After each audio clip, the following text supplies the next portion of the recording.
시청자 여러분 안녕하십니까? BOA 뉴스투데이 시작합니다. 도널드 트럼프 대통령이 또다시 북한의 김정은 위원장과 좋은 관계라고 언급했습니다. 그러면서 전임 오바마 행정부가 북한과 관계를 악화시켜 전쟁 위기까지 간 것을 자신이 개선해놨다고 주장했는데 민주당 대선 주자인 조 바이든 전 부통령의 비판을 반박한 것으로 해석됩니다. 첫 소식 박승혁 기자가 보도합니다. 백악관에서 기자들을 만난 도널드 트럼프 대통령은 자신이 북한과의 전쟁에서 당신들을 구해줬다고 말했습니다. 그러면서 북한의 김정은 위원장과는 좋은 관계라고 거듭 강조했습니다. You were going to end up in a war with North Korea as sure as you're standing there. And now the relationship is a good relationship. We'll see what happens. But as sure as you're there, you were going to end up in a war with North Korea. 트럼프 대통령은 또 북핵 문제를 오바마와 바이든이 남긴 쓰레기라고 부르고 자신은 그걸 치우기 위해 노력 중이라고 말했습니다. During President Obama, they were nuclear testing, they were sending missiles. Right now everything's nice and quiet. 트럼프 대통령의 이 같은 발언은 북한 김정은을 만나 합법적인 위상만 높여줬다는 조 바이든 전 부통령의 비판을 반박하면서 나온 말이었습니다. 앞서 미국 민주당의 대선 경선 후보인 조 바이든 전 부통령은 CNN 방송 인터뷰에서 트럼프 대통령의 대북 정책을 강하게 비판했습니다. 바이든 전 부통령은 미북 정상회담을 겨냥해 트럼프는 김정은이 원하는 모든 것을 줬으며 특히 합법성을 부여했다고 지적했습니다.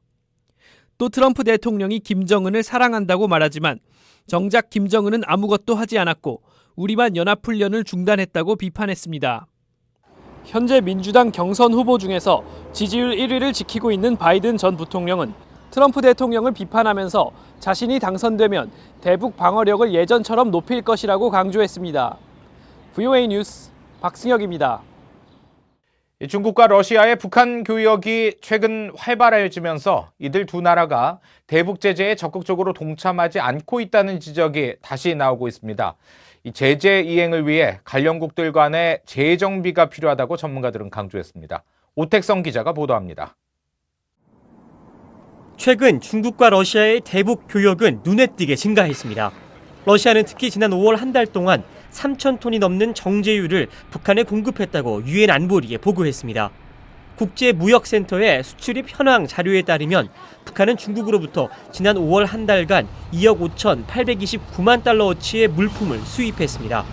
이는 지난 2017년 11월에 2억 8천만 달러 이후 가장 많은 규모로 사실상 대북 제재 이전 수준을 회복한 겁니다. 올해 상반기 김정은 위원장이 중국과 러시아를 방문한 뒤 두 나라가 북한과 활발하게 교육에 나서는 상황에 국제사회의 대북 제재가 약화하는 것 아니냐는 지적이 나오고 있습니다. 실제 중국은 최근 G20 정상회의 당시 미국의 대북 제재 완화를 요구했다고 밝혔습니다. 推动美方显示灵活，与朝方相向而行，包括适时缓解对朝鲜的制裁，要通过对话找到解决彼此关切的办法。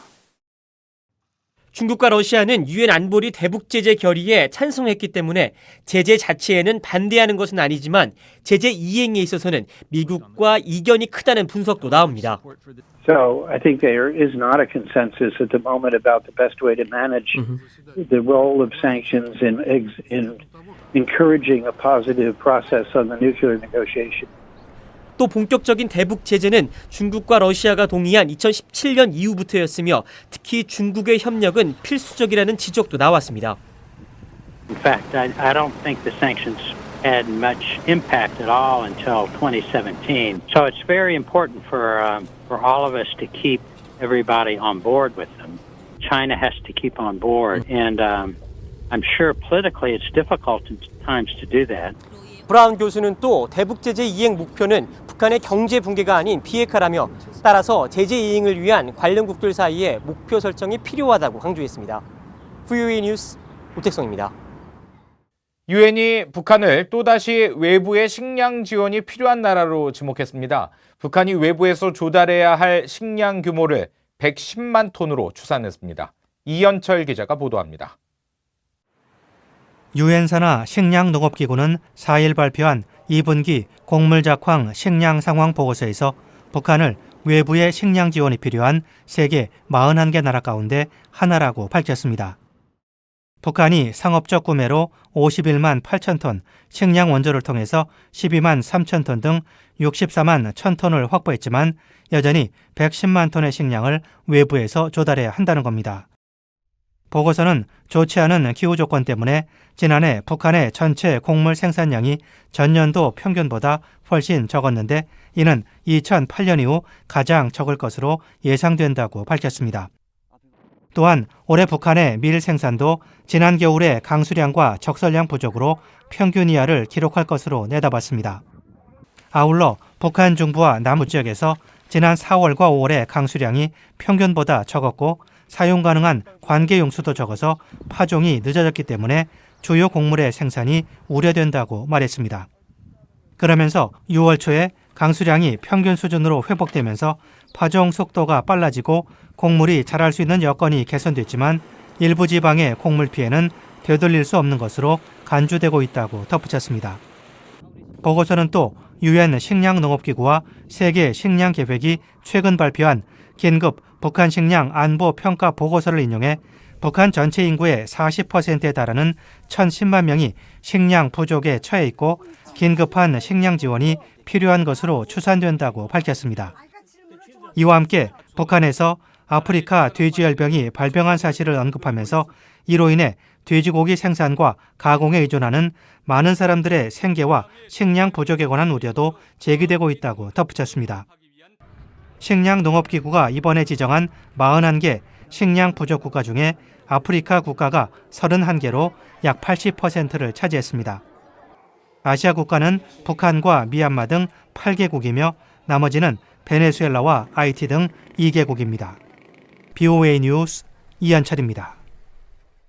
최근 중국과 러시아가 북한과의 군사협력 강화를 공식화하고 있는 가운데 미국의 전문가들은 이 같은 움직임이 향후 대북 무기 비확산 체제 균열을 야기할 수 있다고 우려했습니다. 미 국방정보국 출신인 브루스 벡톨 엔젤로 주립대 교수는 5일 BOA에 북한이 지난 5월 발사한 단거리 탄도미사일이 러시아제 이스칸데르 미사일의 변형이었다며 북러 간 군사협력 강화는 향후 직접적인 군사 지원으로 이어질 수도 있다고 전망했습니다. 켄 고스 미 해군 분석센터 국제관계국장도 단기적으로는 과거 김정일 시대처럼 고위급 군사교류 복원이 시도되겠지만 향후 상호 무기체계 획득 또 연합훈련 등으로 확대될 가능성에 예의주시해야 한다고 지적했습니다. 북한이 지난 5월 중국에서 수입한 규모가 제재 이후 최대치를 기록한 것으로 나타났습니다.